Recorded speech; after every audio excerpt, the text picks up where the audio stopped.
No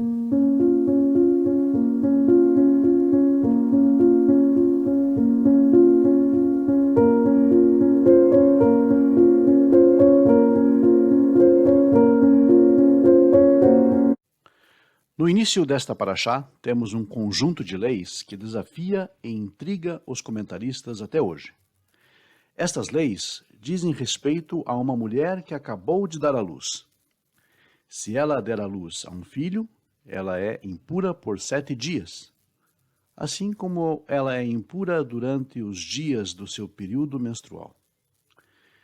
E então ela deve esperar por mais 33 dias antes de entrar em contato com os objetos sagrados ou aparecer no templo. Já se ela desse à luz a uma menina, os 2 períodos são duplicados. Ela ficaria impura por 2 semanas e deveria esperar mais 66 dias. E então, após esse período, ela deveria apresentar 2 ofertas no santuário. Quando seu período de purificação de um filho ou de uma filha estiver completo, ela trará ao sacerdote para a entrada da tenda da comunhão uma ovelha de 1 ano para o holocausto e uma pomba comum ou uma rola para a oferta pelo pecado.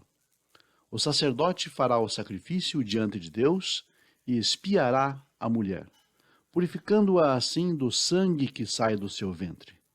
Esta lei se aplica quer a mulher dê à luz a um menino ou a uma menina.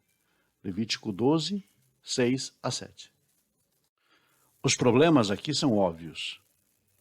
Por que será que ela precisaria trazer um sacrifício? Poderíamos entender se ela tivesse que trazer uma oferta de ação de graças pela sua recuperação e pelo seu filho, mas não é isso que é ordenado. Em vez disso, ela deve trazer um holocausto, juntamente com uma oferta pelo pecado. Oferta pelo pecado? Mas qual, porém, é essa ofensa? Qual foi o seu pecado? Afinal, ela acaba de cumprir o primeiro mandamento da Torá, que é ser fecundo e multiplicar, de acordo com Gênesis 1:28. Ela não fez nada de errado, então por que precisa de expiação? Por que oferta pelo pecado? E aqui estão algumas das sugestões dos comentaristas. Rabbeinu Bachya e Rabbi Shlomo Efraim ben Aaron Lunchitz, o Kli Yakar, sugerem que as ofertas lembram o pecado de Hava no Éden e a sua punição. E eu tornarei muito severa a sua dor na gravidez. Com dor você dará à luz a filhos, de acordo com Gênesis 3:16. Ibn Ezra, seguindo uma sugestão do Talmud, diz que a mulher, durante a angústia do parto, pode ter pensado ou expressado ideias que eram pecaminosas e das quais ela agora se arrepende, como, por exemplo, jurar não ter mais relações futuras com o seu marido.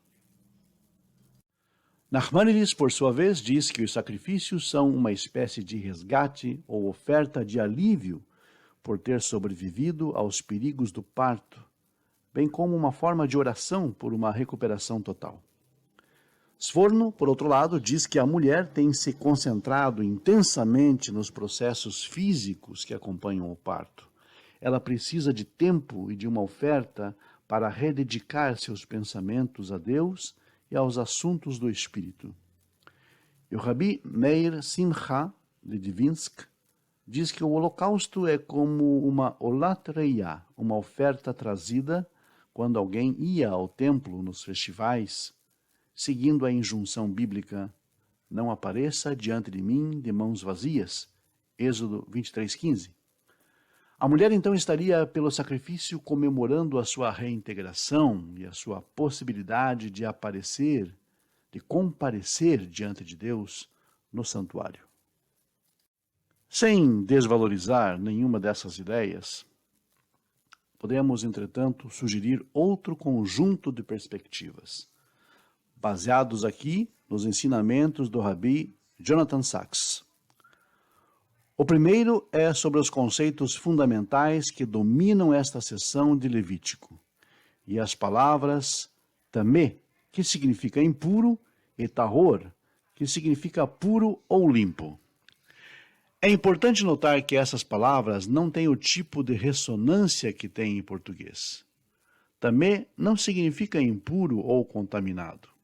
É um termo técnico que significa que a pessoa está em uma condição que a impede de entrar no tabernáculo ou no templo. Tahor, por outro lado, significa o oposto, quando a pessoa podia entrar. E como devemos entender isso?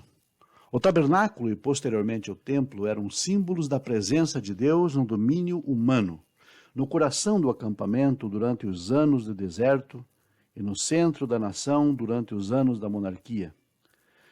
Mas eles eram apenas símbolos, porque no monoteísmo Deus está em todos os lugares igualmente. Os próprios conceitos de lugar e tempo em relação a Deus são metafóricos. Não é que Deus esteja aqui e não em outro lugar, mas que nós, como humanos, sentimos sua presença aqui e não em outro lugar. Era essencial, portanto, que, de uma perspectiva humana, a experiência de estar no domínio do sagrado fosse uma experiência de pura transcendência. Deus é eterno, Deus é imaterial.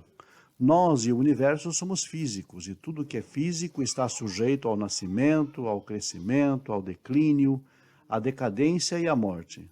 São essas coisas que devem ser excluídas do santuário. Se quisermos ter a experiência de estar na presença da eternidade. Portanto, o que nos impede de entrar no sagrado é qualquer coisa que nos lembre, ou a outros, da nossa mortalidade. O fato de que nascemos e um dia morreremos. O contato com a morte ou mesmo com o nascimento tem esse efeito. Ambos, portanto, excluem a pessoa que teve tal contato do domínio do sagrado. Processos especiais, embora diferentes, de purificação, tiveram de ser submetidos tanto por aqueles que entraram em contato com os mortos, como em Números 19, 1 a 22, e por uma mãe que acabou de dar à luz. O mesmo é verdade para qualquer coisa que chame a atenção para a nossa condição física. É por isso que, por exemplo, as pessoas que sofriam da doença de pele chamada tzaraat, ou do fluxo de sangue menstrual, ou da secreção seminal, também tinham que passar por um rito de purificação. Da mesma forma, um sacerdote com defeito físico era desqualificado para servir no sacerdócio, de acordo com Levítico 21, 16 a 23, e era impedido de se aproximar do altar para apresentar as ofertas. A mulher que acabava de dar à luz, portanto, timiá, ou seja, impura, não por causa do pecado de Rava, mas porque o nascimento, como a morte, é um sinal de mortalidade.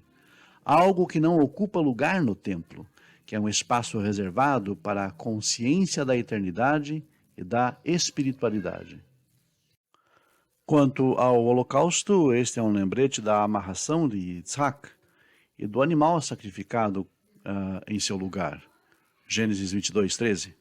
A amarração de Isaac tinha a intenção de ser um protesto contra o poder absoluto que os pais tinham sobre os filhos do mundo antigo.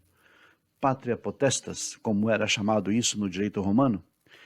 Essencialmente, a criança era considerada a propriedade de seus pais. O pai tinha total poder legal sobre o filho, até mesmo sobre a sua vida ou a morte. Essa era uma das razões pelas quais o sacrifício de crianças era tão amplamente praticado no mundo antigo. A Torá faz um comentário implícito sobre isso em seu relato do nome dado ao primeiro filho humano. Rava o chamou de Caim, do hebraico, que significa propriedade, aquisição, dizendo, eu adquiri um filho por meio de Deus. Gênesis 4:1. Trate seu filho como uma posse e você pode transformá-lo em um assassino. É isto que o texto sugere. A narrativa da amarração de Isaac e Yitzhak é uma declaração para sempre de que os pais não são donos dos filhos. Toda a história do nascimento de Isaac aponta nessa direção. Ele nasceu quando Sará já estava na pós-menopausa, incapaz de ter um filho naturalmente. Yitzhak foi claramente um presente especial de Deus. Como o primeiro filho judeu, ele se tornou o precedente para todas as gerações subsequentes. A ligação tinha como objetivo estabelecer que os filhos pertencem a Deus. Os pais são apenas seus tutores? Essa, em relação ao primogênito, era também a mensagem da 10ª praga no Egito. Todos os primogênitos deveriam ser sacerdotes a serviço de Deus. Somente após o pecado do bezerro de ouro, esse papel foi transferido para a tribo de Levi. A mesma ideia está por trás do ritual da redenção do primogênito. Ana dedicou seu filho Samuel a Deus, assim como a esposa de Manoá, mãe de Sansão. Uma mãe trazia um holocausto, como fez Abraão, como substituto do filho. Ao fazer isso, a mãe reconhecia que não era a dona da criança, apenas sua tutora. Ao trazer a oferta, era como se ela tivesse dito: Deus, eu sei que eu devo dedicar essa criança inteiramente ao teu serviço.